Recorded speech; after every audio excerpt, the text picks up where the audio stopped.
भगवान शिव ने पार्वती जी को उनके पूर्व जन्म का स्मरण कराने के लिए इस व्रत की कथा सुनाई थी। भोलेनाथ ने कहा, हे गौरी, एक समय तुमने बाल्यावस्था में गंगा के तट पर हिमालय पर्वत पर स्थित स्थान में 12 वर्षों तक घोर तप किया था। तुमने न अन्न खाया न जल पिया, केवल वृक्षों के सूखे पत्ते चबाकर जीवन यापन किया।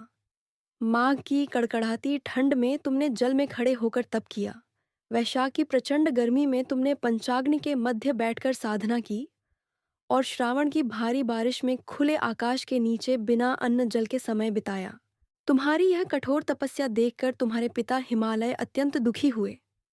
उनकी पीड़ा देख एक दिन नारद जी वहां आए। हिमालय ने उनका स्वागत कर आगमन का कारण पूछा। नारद जी ने कहा, हे गिरिराज, मैं भगवान विष्णु के आदेश पर आया हूँ। आपकी कन्या की तपस्या से प्रसन्न होकर भगवान विष्णु उनसे विवाह करना चाहते हैं। इस विषय में आपकी सहमति चाहिए। यह सुनकर हिमालय अत्यंत प्रसन्न हुए। उन्होंने कहा, यदि स्वयं भगवान विष्णु मेरी पुत्री से विवाह करना चाहते हैं तो यह मेरे लिए सौभाग्य की बात है। हर पिता यही चाहता है कि उसकी बेटी एक उत्तम वर के घर सुखी रहे। जब यह बात पार्वती जी ने सुनी तो वे अत्यंत व्यथित हुईं। उन्होंने अपनी सखी से अपनी पीड़ा साझा करते हुए कहा, मैंने तो अपने हृदय से भगवान शिव को ही पति रूप में वरण किया है। अब मेरे पिता ने मेरा विवाह विष्णु जी से निश्चित कर दिया है। मैं क्या करूं? मेरे लिए प्राण त्यागने के अलावा कोई मार्ग नहीं बचा है। यह सुनकर उनकी सखी ने उन्हें धैर्य बंधाया और कहा, सखी, जीवन में संकटों का सामना धैर्य से करना चाहिए। जब एक बार आपने शिवजी को मन से अपना पति माना है तो उसी विश्वास के साथ साधना करो। ईश्वर सच्चे भक्त की पुकार अवश्य सुनते हैं।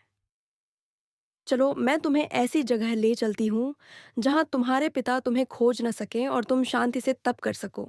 फिर वह सखी पार्वती जी को एक घने वन में नदी किनारे एक गुफा में ले गई। वहां पार्वती जी ने पुनः घोर तपस्या शुरू कर दी। भाद्रपद शुक्ल तृतीया का दिन था, हस्त नक्षत्र था।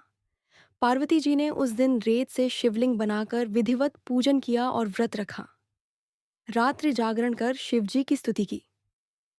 उनकी तपस्या इतनी शक्तिशाली थी कि भगवान शिव की समाधि टूट गई और वे तुरंत वहां प्रकट हुए। उन्होंने पार्वती जी से कहा, देवी, मैं तुम्हारी तपस्या से प्रसन्न हूं, वर मांगो। पार्वती जी ने कहा, हे प्रभु, मैंने हृदय से आपको पति रूप में वरण किया है। यदि आप सचमुच प्रसन्न हैं तो कृपया मुझे अपनी अर्धांगिनी के रूप में स्वीकार करें। शिवजी ने तथास्तु कहा और कैलाश पर्वत लौट गए। प्रातःकाल पार्वती जी ने पूजा की सारी सामग्री को नदी में प्रवाहित किया और व्रत का पारण किया। उसी समय गिरिराज हिमालय वहां पहुंचे। उन्होंने अपनी पुत्री को इस अवस्था में देखकर दुख व्यक्त किया और पूछा, बेटी, तुम यहाँ क्यों आईं, ये सब क्यों किया? पार्वती जी ने नम्रता से कहा, पिताजी, मैंने अपने जीवन का अधिकांश समय कठोर तप में व्यतीत किया, केवल भगवान शिव को पति रूप में पाने के लिए। जब मुझे ज्ञात हुआ कि आप मेरा विवाह विष्णु जी से करना चाहते हैं तो मैं अपने आराध्य की साधना हेतु घर छोड़कर चली आई।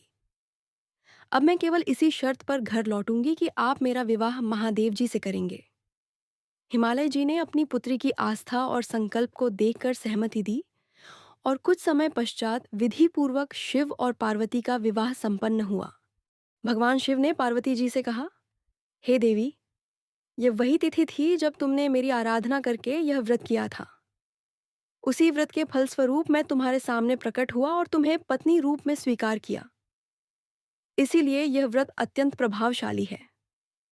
जो कन्याएं इस व्रत को श्रद्धा और एक निष्ठा से करती हैं उन्हें मनोवांछित वर प्राप्त होता है, और जो विवाहित स्त्रियां इसे करती हैं उन्हें पति का दीर्घायु और सौभाग्य प्राप्त होता है। कथा संपूर्ण हुई। हमारा वीडियो अच्छा लगा तो हमारे चैनल हिंदू सरोवर को सब्सक्राइब करें, वीडियो को लाइक करें, कमेंट करें और शेयर ज़रूर करें। धन्यवाद।